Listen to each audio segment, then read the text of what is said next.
따라하시죠. 감사의 적을 물리쳐라. 구약의 126회, 신약의 62회, 도합 188번에 감사라는 단어가 성경에 등장합니다. 그 가운데 중요한 10가지 정도를 뽑아 보았습니다. 시편 50편 23절 밑줄 시작. 감사로 제사를 드릴 때 누가 영광을 받으신다고? 하나님이 영광을 받으신다. 말씀을 마음에 새기시기 바랍니다. 사도행전 28장 15절 밑줄 시작. 하나님께 감사할 때 어떤 마음이 생긴다고요? 담대한 마음이 생긴다. 고난 중에 감사하면 하나님께서 여러분에게 담대함을 주실 줄로 믿습니다. 로마서 1장 21절 밑줄 시작.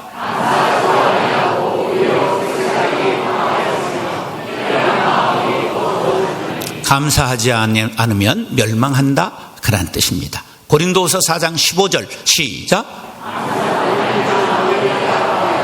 감사하는 사람에게 무엇이 넘친다고요?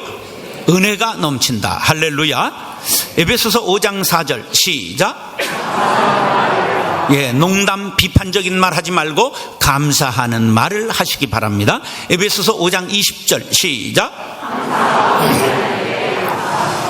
좋은 일이 있을 때만 감사하라고요? 항상 감사하라. 빌립보서 4장 6절 시작. 기도할 때 염려 대신 뭐 하라고요? 감사하며 기도하라. 데살로니가 5장 18절 시작. 모든 일에 감사하는 것은 하나님의 명령임을 기억하시기 바랍니다. 디모데전서 4장 3절 4절 시작.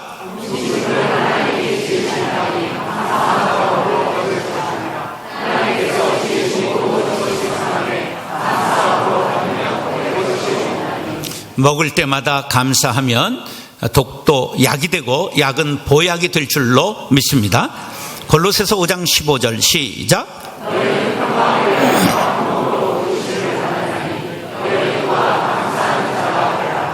사람들이 평강을 원하지만 마음의 평안을 잃어버리는 까닭은 감사가 없기 때문이라는 것입니다. 어떤 일에든지 어떤 순간에든지 감사함으로 평강을 누리는 심령들이 될 수 있기를 축복합니다. 자, 모든 그리스도인들은 하나님께 감사해야 되고 범사에 감사하라는 말씀을 듣고 잘 알고 있습니다. 그럼에도 불구하고 감사하는 사람이 많지 않다는 것을 예수님께서 누가복음 17장에서 이렇게 말씀하셨습니다. 한 마을에 들어갈 때에 나병 환자 10명이 예수를 만나 가까이 오질 못합니다. 환자니까.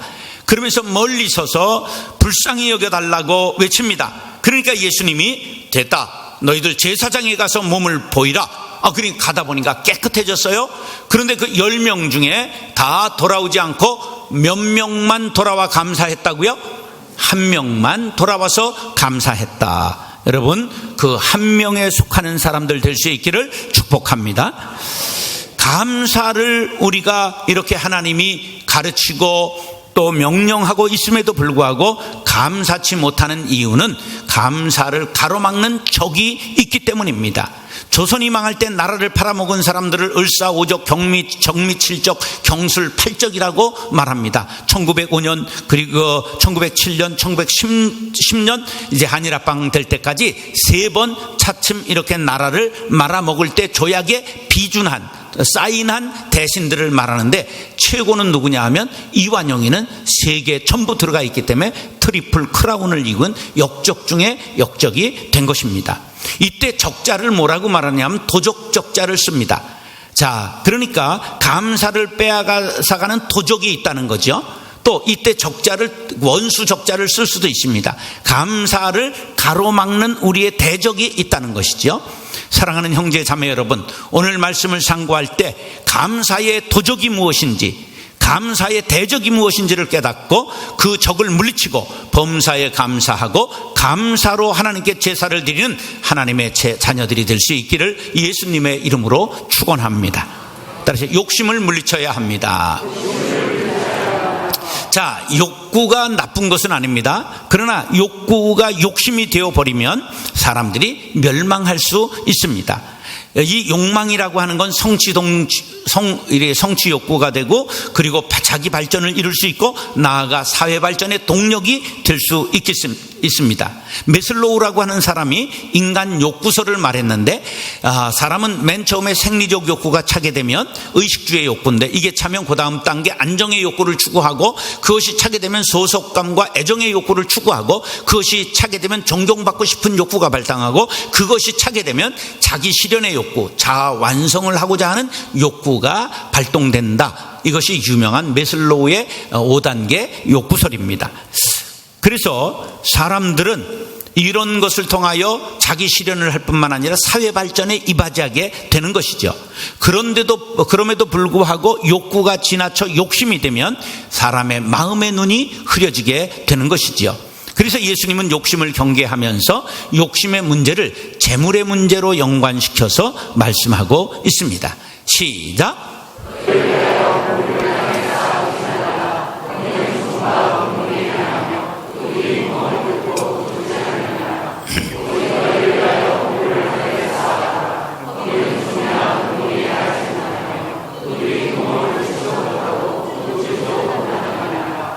내 보물이 있는 그곳에는 내 마음도 있느니라. 눈이 나쁘면 온몸이 어두울 것이니. 사람이 돈에 집착하게 되면 머리가 돌아버립니다. 왜? 돈이 어디에서 어원이 왔죠? 돌고 돌아서 돈이에요. 그 돈을 좋아하면 머리가 어떻게 된다? 돌아버리는 거예요. 거머리에는 2개의 흡혈판이 양쪽에 있어서 그것을 그냥 빨아대서 배가 터지도록 피를 빱니다. 그래서 예수님은 사람들이 돈을 세상에 쌓는 것이 위험하다고 말씀하셨습니다. 도둑이 들어온다, 썩는다, 환율이 바뀐다, 주식이 폭락한다, 사업이 부도난다, IMF가 온다. 그때 내가 가진 돈과 주식과 보물로 여기던 모든 것이 헝가리 부다페스트 망명정부의 집회와 같이 낙엽과 같이 날아가 버리고 말 것이라고 말씀하신 것입니다. 그러므로 이제는 너희들이 물질을 땅에 쌓지 말고 하늘 곳간에 쌓으라고 말씀하셨습니다. 보물을 하늘에 쌓으면 거기는 도둑도 없고 가치가 변동되는 것이 없습니다. 그러면 그 방법이 무엇일까요? 고아와 과부와 나그네를 돌보고 선한 일을 위하여, 하나님 나라를 위하여, 교회와 선교를 위하여 물질을 쓰는 것이 하늘의 곳간에 쌓는 것이라고 가르쳐 주셨습니다. 하나님께서 그것만을 기억하신다는 사실을 꼭 명심하시기 바랍니다. 마태복음 25장 40절 밑줄 시작.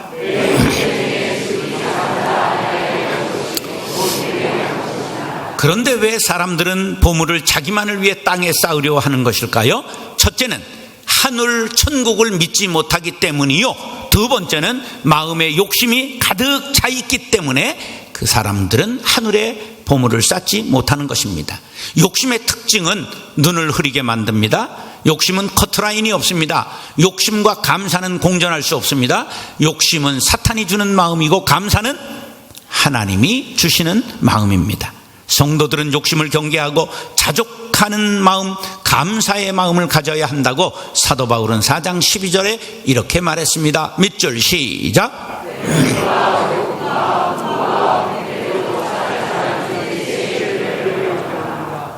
있는 것에 족한 줄 아는 마음, 감사하는 마음을 뭐라고 말한다고요?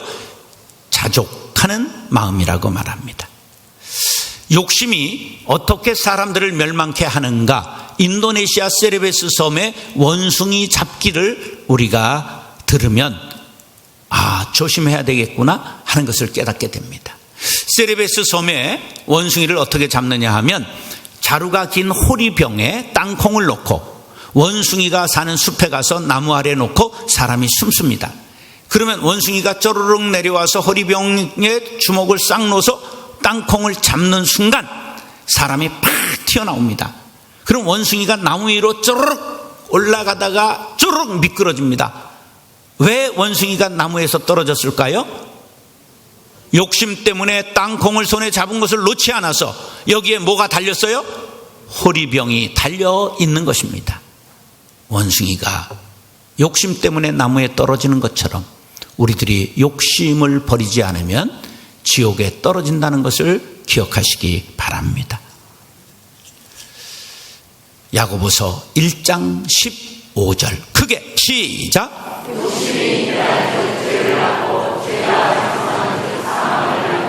욕심은 감사를 막을 뿐만 아니라 죄를 범하게 되고 결국은 사망에 이르게 됩니다. 감사를 막는 첫째 대적, 욕심을 기억하시기 바랍니다. 사랑하는 형제 자매 여러분, 감사를 가로막는 욕심을 경계하고 욕심이 다가올 때 말씀의 검으로 자르고 물리치고 승리하는 성도님들이 될 수 있기를 예수님의 이름으로 축원합니다. 따라서 우선순위가 뒤바뀌는 것을 조심해야 합니다. 성공한 사람들을 보면 우선순위가 바로 되어 있는 것을 볼 수가 있습니다. 자, 공부 잘하는 애들과 못하는 애들의 예를 들어보면 이해가 됩니다.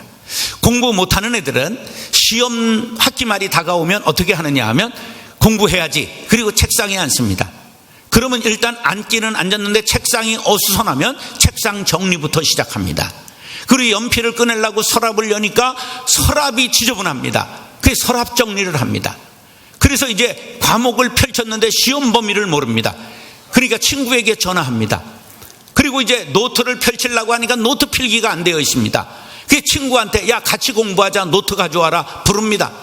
그러느라고 벌써 2시간이 지나서 배가 고픕니다. 그 라면을 끓여 먹습니다. 그러니까 식곤증이 옵니다.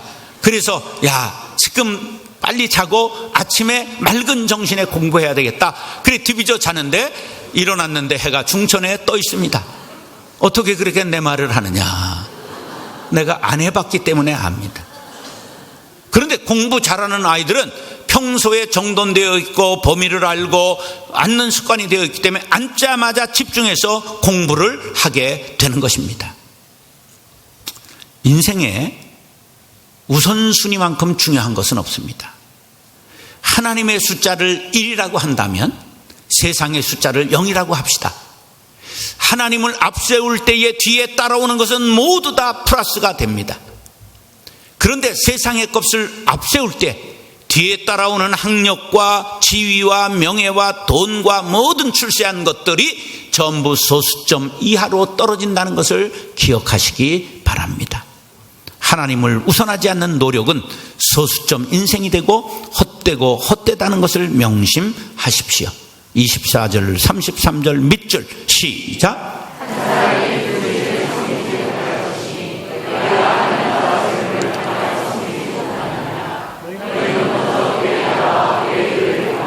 33절에 먼저라는 단어에 주목하시기 바랍니다. 먼저, 우선순위를 말씀하고 있는 것입니다. 성도들의 가치관은 하나님 우선이 되어야 됩니다. 하나님도 섬기고 돈도 섬길 수는 없습니다. 하나님의 가장 강력한 라이벌은 마귀가 아니라 바로 재물이라는 것을 알아야 합니다. 마귀가 재물로 사람을 유혹하기 때문입니다. 재물신, 돈신, 황금신이라고 말하고 맘모니즘이라고 말합니다. 황금 만능주의, 황금에 절을 하는 배금주의, 재물을 지나치게 숭배하여 돈을 절대시하며 최고의 가치와 의미를 부여하는 행위를 맘모니즘이라고 말합니다. 아람어 마모나에서 나왔습니다. 신앙생활을 잘하는 분들도 돈을 좋아합니다. 그러나 돈이 주인 되면 사달이 납니다. 하나님을 주인 삼고 돈을 부릴 줄 아는 신앙의 용사들이 될 수 있기를 축복합니다. 내가 주인 삼은 모든 것 내려놓고 내 주 대신 주 앞에 나가 내가 사랑했던 모든 것 내려놓고 주님만 사랑해. 여러분, 우선순위에 하나님보다 앞선 것을 이 시간 내려놓는 시간 될 수 있기를 축복합니다. 하나님과 재물을 겸하여 섬기면 스텝이 꼬입니다. 신앙이 왜곡됩니다. 교회에서 부자가 대접받고 힘 있는 사람이 대접받으면 안 됩니다. 교회는 모두가 하나님의 자녀로 동등하게 대접받는 평등 평화의 세상이 되어야 됩니다. 오히려 소자가 위로받고 형제자매로 대접받는 천국 지점 교회가 될 때 세상 사람들이 교회를 우러러보고 사모하며 달려오게 될 줄로 믿습니다. 그런 교회 만들기를 원하시면 아멘 하시기 바랍니다. 재물을 우선시하고 주인 삼을 때 마음의 감사가 사라지는 법입니다. 돈의 특징은 브레이크가 없습니다. 이제 그만이 없습니다. 돈의 구원은 더입니다. 그 결과는 돈의 노예가 되고 정신이 돌아버리고 세상이 돈장만해지고 교만해지고 돈으로 모든 것을 해결하려 하다가 사람 잃고 돈 잃고 결국은 파산하고 마는 것입니다. 지소선호 측근 도이라. 먼저 할 일과 나중에 할 일을 알면 도에 가깝다고 공자는 말씀하셨습니다. 그래서 옷을 입을 때, 단추를 깰 때, 밥을 먹을 때 당연히 먼저 할 일과 나중에 할 일이 있는 것처럼 신앙생활도 하나님을 공경하고 은혜에 감사하면 의식주는 공급받고 건강 주시고 복을 내려 주실 줄로 믿습니다. 예수님께서 공생애를 시작할 때 40일 금식기도 하셨습니다. 금식이 끝나자 사탄이 시험합니다. 만일 하나님의 아들이어든 돌덩이가 떡덩이가 되게 하라. 얼마나 배가 고프셨을까요? 먹는 것으로 유혹했습니다. 돌이 떡으로 보였을 것입니다. 그런데 예수님께서 이렇게 말씀하셨습니다. 밑줄 시작.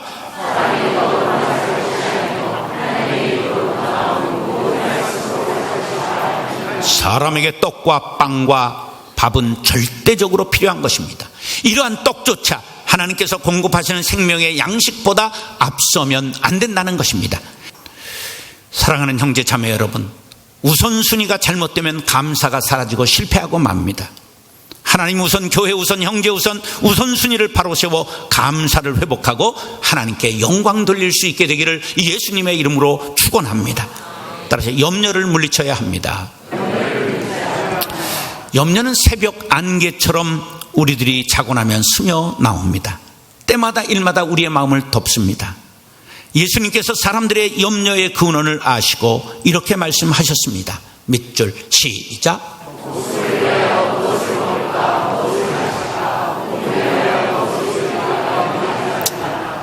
몸을 위하여 염려하는데 몸을 상하게 하고, 먹기 위하여 염려하는데 몸을 먹지 못하게 되는 것, 그것은 근심과 걱정이 밀물처럼 몰려 들어오게 만드는 것이 염려라는 것입니다. 위하여 염려했는데 결과적으로는 몸도 상하고 마음도 병들게 하는 아이러니컬한 일이 일어나는 것입니다. 그러므로 염려를 물리치는 법을 알아야 한다고 예수님께서 우리에게 가르쳐 주셨습니다. 밑줄 시작.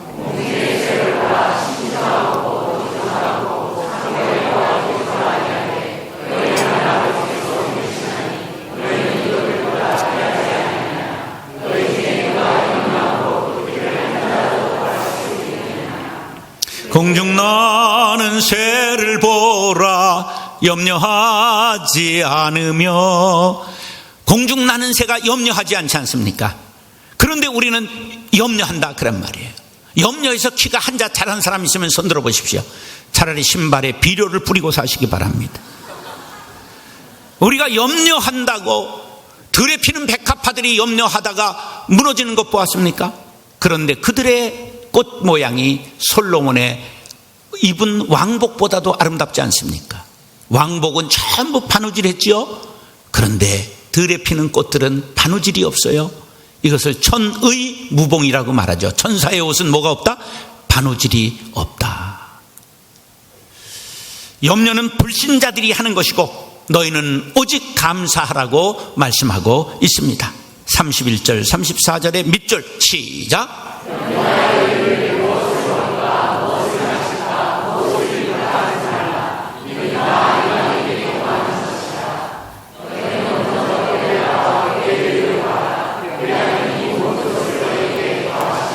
옛날 어른들이 염려를 어떻게 하라고 그랬죠? 붙들어 매라고 그랬잖아요. 끌고 다니지 말라는 거예요. 한번 따라하시죠. 염려 대신 기도하라. 염려 대신 믿음 써라. 염려 대신 감사하라. 염려는 후불하고 감사는 갑을하라. 감사는 갑을하고 염려는 후불하라.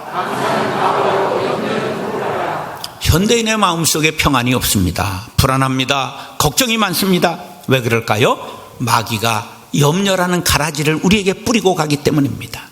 염려는 메림나오라는 헬라어로 찢어진다, 나뉜다, 분열한다는 말입니다. 염려를 자꾸만 숙성시키면 분열증 되고 정신병 된다는 사실을 기억하시기 바랍니다. 염려는 마음을 복잡하게 만듭니다. 다 같이 시작. 염려는 염려를 낳고 걱정을 불러오며 근심에 쌓이게 만든다. 염려의 수령에서 벗어나는 비결이 무엇입니까? 감사를 초청하는 것입니다. 내일은 나의 영역이 아닙니다. 하나님의 영역임을 기억하시기 바랍니다. 우리 한번 내일 일은 난 몰라요 불러볼까요? 내일 일은 난 몰라요 하루하루 살아요. 내일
가신 그의 길 힘이 들 어려워도 찬송하며 갑니다. 성령이여 긍성을 항상 들려주소서. 내 마음 정에서요 편지 말게 하소서. 내일은 난 몰라요. 장래일도 몰라요.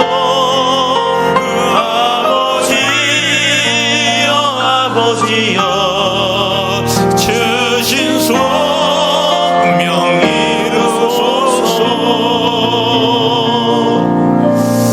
이 내일 일은 난 모른다. 이 찬양은 무책임한 사람이 부르는 것이 아닙니다. 내일 일을 하나님께 맡기는 믿음의 사람만이 부를 수 있는 찬양입니다.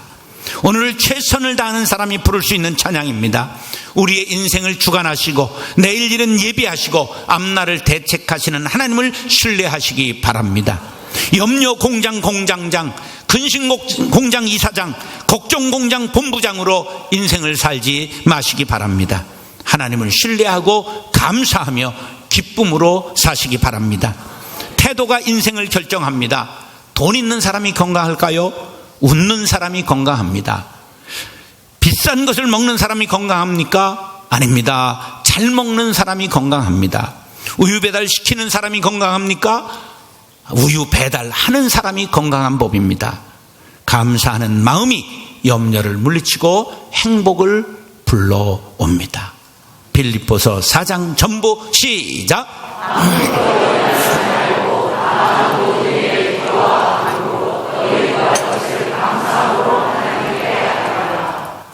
염려를 붙들어 매는 방법은 감사의 기도를 드리는 것입니다. 이 한 절 짧은 말씀 속에 기도가 몇 번 나오는가 다시 한번 띄워주고 찾아보세요. 기도가 몇 번 나올까요? 여기에 기도라는 단어가. 기도, 간구, 구할 것, 아뢰라 몇 번 나왔어요? 4번이나 나오고 있습니다. 그런데 기도의 제목을 반드시 감사의 금대접에 담아 하나님께 올릴 때 하나님께서 그 기도를 받으신다는 비밀을 담고 있습니다. 시작. 사랑하는 형제 자매 여러분, 염려를 키우면 마음이 가시덤불이 됩니다. 감사로 염려를 물리치고 감사의 금대접에 기도를 담아 하나님께 올려드리시기 바랍니다. 여러분의 기도마다 응답받고 더욱 감사가 풍성해지시기를 예수님의 이름으로 축원합니다.